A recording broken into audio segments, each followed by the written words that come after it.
जय हिंद साथियों, welcome to self study classes with Sumit Jain. YouTube channel में आप सभी का स्वागत है।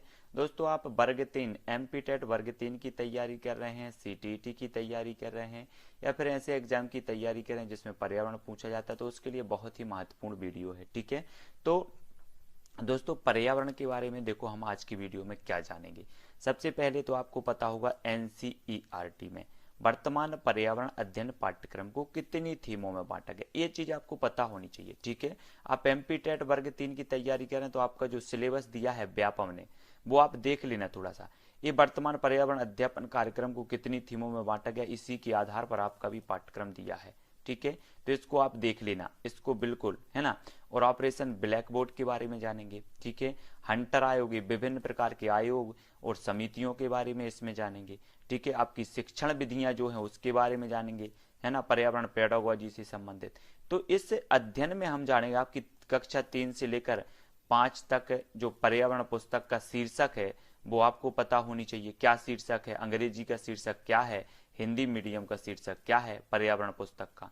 तब आपको ये सारे के सारे जो फैक्ट हैं इस वीडियो में हम चर्चा करने वाले हैं। और महत्वपूर्ण जो आपके फैक्ट परीक्षा उपयोगी है वो हम आपको प्रेषित कर रहे हैं। इससे पहले बहुत सारे वीडियो मैंने अपलोड किए हैं, प्लेलिस्ट बनी है आपकी, जाके प्लेलिस्ट में देखें। 50 से 60 वीडियो अपलोड हो चुके पर्यावरण की, वो जरूर देखें। तो इसके बारे में जानते हैं। चलिए दोस्तों, तो और कुछ महत्वपूर्ण प्रश्नों पर हम चर्चा करने वाले हैं। ठीक है, सबसे पहले देखते हैं पर्यावरण शिक्षा आधारित है। तो सभी को पता है कि ये बाल केंद्रित आधारित है। ठीक है, पर्यावरण अध्ययन में एनसीएफ सुझाती है, तो क्या सुझाती है, बच्चों के स्कूली जीवन को बाहर के जीवन से जोड़ना, ये एनसीएफ सिखाती है पर्यावरण अध्ययन में। ठीक है, पर्यावरण अध्ययन में पाठ्यक्रमों को बांटा गया है, तो 6 थीमों में बांटा गया है पाठ्यक्रम को। ठीक है, ये याद रखना है। वर्तमान पर्यावरण अध्ययन पाठ्यक्रम को 6 मुख्य थीमों में बांटा गया है। देखो, परिवार एवं मित्र, भोजन, पानी, आवास, यात्रा या हम चीजें कैसे बनाते हैं, ये जो है 6 थीमों में पर्यावरण अध्ययन को, पर्यावरण पाठ्यक्रम को बांटा गया है। तो सभी लोगों को याद रख लेना है। आपसे क्वेश्चन आएगा वर्तमान में पर्यावरण अध्ययन पाठ्यक्रम को कितने थीमों में बांटा गया है, तब आपका उत्तर होगा 6 थीमों में। ठीक है, सभी लोगों को याद रख लेना है, मोस्ट इंपॉर्टेंट है। ठीक है ना। और ये हमारे कोर्स में भी है, जैसे हमारा पर्यावरण एवं मित्र है, फर्स्ट टॉपिक पर्यावरण में भोजन है, पानी है, आवास है, यात्रा है, हम चीजें के, ये सारे के सारे टॉपिक जो हैं। और वर्तमान में पर्यावरण अध्ययन को इतने 6 पाठ्यक्रमों में, 6 विषयों में जो है बांटा गया है, तब आपको याद रख लेना। ठीक है, ईबीएस संक्षेपण का अर्थ है, तो इसका अर्थ क्या होता है, इसका अर्थ होता है एनवायरमेंटल स्टडीज। ठीक है, ये होता है ना। तो याद रख लेना ईबीएस। एनसीएफ 2005 सिफारिश नहीं करती, तो किसकी सिफारिश नहीं करती, कक्षा 1 और 2 में पर्यावरण अध्ययन की पाठ्य पुस्तकों की, है ना। तो याद रख लेना कक्षा 1 और 2 में, है ना। कक्षा 3 से 5 तक की एनसीईआरटी की हिंदी एवं अंग्रेजी में पर्यावरण का शीर्षक क्या है, तब आपका उत्तर होगा आसपास, हिंदी में। ठीक है, याद रख लेना है ना, हिंदी एवं अंग्रेजी में, तो याद रख लेना है ना।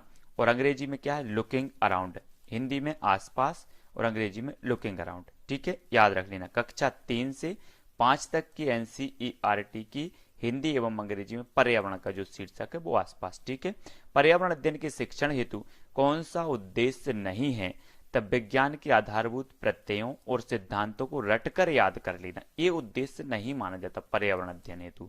ठीक है, बहुत ही महत्वपूर्ण फैक्ट है दोस्तों, जो आपके एग्जाम की दृष्टि से मोस्ट इंपॉर्टेंट है। ठीक है, आपको वीडियो अच्छा लग रहा है तो लाइक जरूर किया करें। ठीक है, इसके पहले बहुत सारे ऐसे वीडियो मैंने महत्वपूर्ण फैक्टों पर डाले हैं, वो जरूर देखें। प्राथमिक स्तर पर ईबीएस की पढ़ाई का एक मुख्य उद्देश्य क्या है, तब आपका उत्तर होगा कक्ष की पढ़ाई को शिक्षार्थी के विद्यालय से बाहर के जीवन से संबंधित करने में सहायता करना। ठीक है, सभी को याद करना है। पर्यावरण शिक्षण की विधियां, तो पर्यावरण शिक्षण की किंडरगार्टन विधि, मॉन्टेसरी विधि, प्रोजेक्ट विधि, कहानी विधि और खोज विधि, ये पर्यावरण शिक्षण की विधियां मानी जाती हैं। तो याद कर लेते हैं यहाँ पर कुछ शिक्षण विधियों को। मॉन्टेसरी विधि ये मारिया मॉन्टेसरी ने दी है, किंडरगार्टन ये फ्रॉबेल की है, प्रोजेक्ट विधि ये किलपैट्रिक ने दी है, अन्वेषण एवं खोज विधि ये प्रोफेसर ई आर्म स्ट्रॉन्ग ने दी है। तो इतनी चीजें जो महत्वपूर्ण है दोस्तों, वो आपको याद करनी है, बहुत ही महत्वपूर्ण है ये चीजें, ये हमेशा पूछी जाती हैं। ठीक है, अब देखते हैं और भी कुछ। ठीक है, और क्या है, अधिगम, सिद्धांत एवं संबंधित शास्त्री, है ना। तो सिद्धांत और शास्त्री, तब देखो संबंधवाद किसने दिया, तो थांडाइक ने दिया।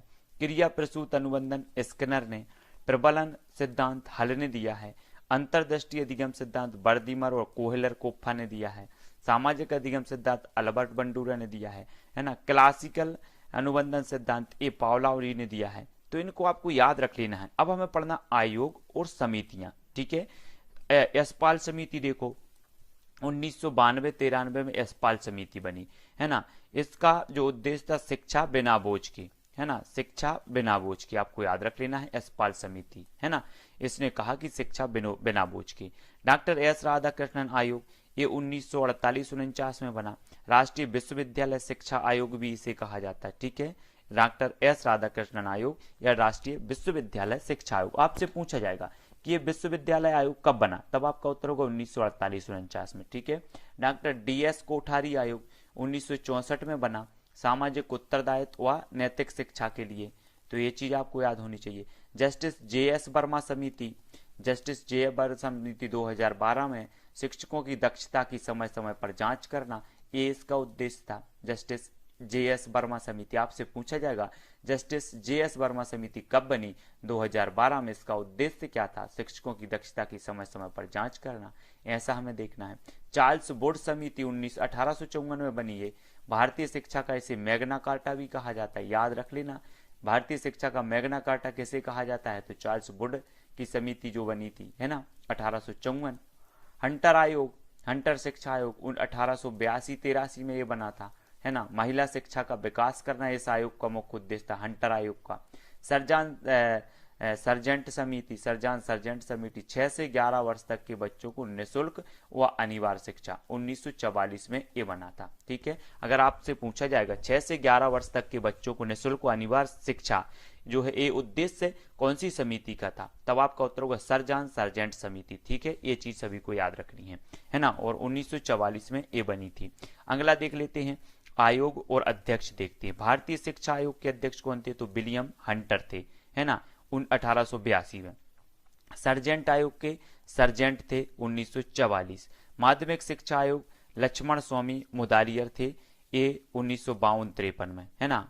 माध्यमिक शिक्षा आयोग या मुदालियर आयोग भी इसे कहा जाता है। तो लक्ष्मण स्वामी मुदालियर इसके अध्यक्ष थे, ये चीज भी आपको याद रख लेनी है। और भी कुछ महत्वपूर्ण फैक्ट देख लेते हैं जो आपकी परीक्षा की दृष्टि से बहुत ही महत्वपूर्ण है। ठीक है, ऑपरेशन ब्लैक बोर्ड ये कब चला, 1987-88 में। साक्षरता मिशन 1988 में। सर्व शिक्षा अभियान 2000-2001 में। ठीक है, ये चीज सभी को याद रखनी है। ठीक है, एक नई राष्ट्रीय शिक्षा नीति आई थी 2017 में। महिला शिक्षा पर राष्ट्रीय समिति दुर्गाबाई देशमुख समिति 1958, ये महिला शिक्षा पर राष्ट्रीय समिति है ना।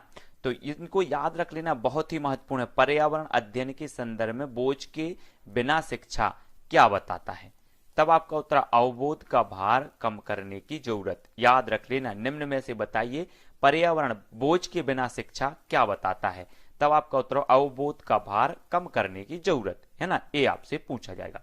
प्राथमिक स्तर पर शिक्षण की खेल विधि आधारित है, तो शिक्षण विधि के सिद्धांतों पर, है ना। प्राथमिक स्तर पर आपसे पूछा जाएगा कि शिक्षण की खेल विधि आधारित है, तब आपका उत्तर वो शिक्षण विधि के सिद्धांत पर आधारित है। ठीक है, शिक्षक की सबसे बहुमूल्य निधि है उसकी छात्रों का विश्वास, ये चीज आपको याद रख लेनी है। शिक्षक की सबसे बहुमूल्य निधि मानी जाती है छात्रों का विश्वास। परियोजना विधि के 6 मुख्य सोपान कौन से हैं, आप लोगों ने पढ़े हैं। स्थिति प्रदान करना, प्रोजेक्ट का चयन, प्रोजेक्ट बनाना, योजना का क्रियान्वयन या मूल्यांकन तथा रिकॉर्ड बनाना। ठीक है, आपसे पूछा जाएगा निम्न में से बताइए कौन सा परियोजना विधि का मुख्य सोपान नहीं है, तब आपको ये मुख्य सोपान स्थिति प्रदान करना, प्रोजेक्ट का चयन, प्रोजेक्ट बनाना, योजना क्रियान्वयन, मूल्यांकन तथा रिकॉर्ड, ये चीज आपको याद होनी चाहिए। ठीक है, पर्यावरण की सबसे प्रभावशाली विधि कौन सी है, तो प्रयोगशाला विधि है। इस विधि में ज्ञान की जो है प्राप्ति स्वयं द्वारा प्रयोग करके की जाती है। भाषा सुपोबली सीखने का सही अनुक्रम क्या है, सुनना, बोलना, पढ़ना और फिर लिखना। ठीक है, ये कौशल माने जाते हैं। सबसे बालक पहले सुनता है, फिर बोलने लगता है, फिर पढ़ने लगता है और अंत में लिखने लगता है। ये चीज आप लोगों को जो है देखना है। पढ़ने की अक्षमता क्या कहलाती है? तो एलेक्सिया और डिसलेक्सिया, ये चीज आपको याद रखनी है, ठीक है। मौखिक रूप से सीखने की अक्षमता अफेजिया और डिस्फेजिया, है ना। लिखने की क्षमता डिस्ग्राफिया। गणित सीखने की अक्षमता डिस्कैलकुलिया, याद रख लेना है ना। प्राथमिक स्तर पर शिक्षार्थियों का आकलन करने का सर्वश्रेष्ठ तरीका क्या है? तो पोर्टफोलियो। क्या है? पोर्टफोलियो, याद रख लेना है। एक अच्छे परीक्षण की विशेषताएं क्या हैं? वैधता, विश्वसनीयता, वस्तुनिष्ठता और व्यवहारिकता एक अच्छे परीक्षण की विशेषताएं मानी जाती हैं।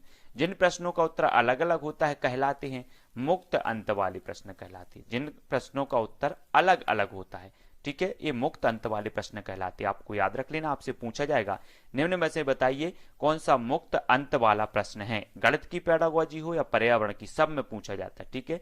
तब आपको उत्तर बताना। मुक्त अंत वाले जो प्रश्न होते हैं, मतलब अलग अलग जिनके उत्तर होते हैं, वो इसका सही हो जाएगा, ठीक है। अब हमें देखना है जिन प्रश्नों का उत्तर एक ही होता है कहलाते हैं, तो ये बंद अंत वाले कहलाते हैं, है ना, बद्ध अंत वाले। तो ये चीजें आपको याद रख लेनी है ना। और भी कुछ महत्वपूर्ण फैक्ट हैं जिनको हमें बहुत अच्छे से पढ़ना है ना। ये जो प्रश्न है जीआई टैग के बारे में, आपने सुना होगा जीआई टैग मिला है। तो जीआई टैग अथवा भौगोलिक संकेतक उस उत्पाद को दिया जाता है जो किसी विशिष्ट क्षेत्र का प्रतिनिधित्व करती है अथवा किसी विशिष्ट स्थान पर ही पाई जाती है। जीआई टैग कृषि उत्पादों, प्राकृतिक वस्तुओं तथा निर्मित वस्तुओं की गुणवत्ता के लिए दिया जाता है।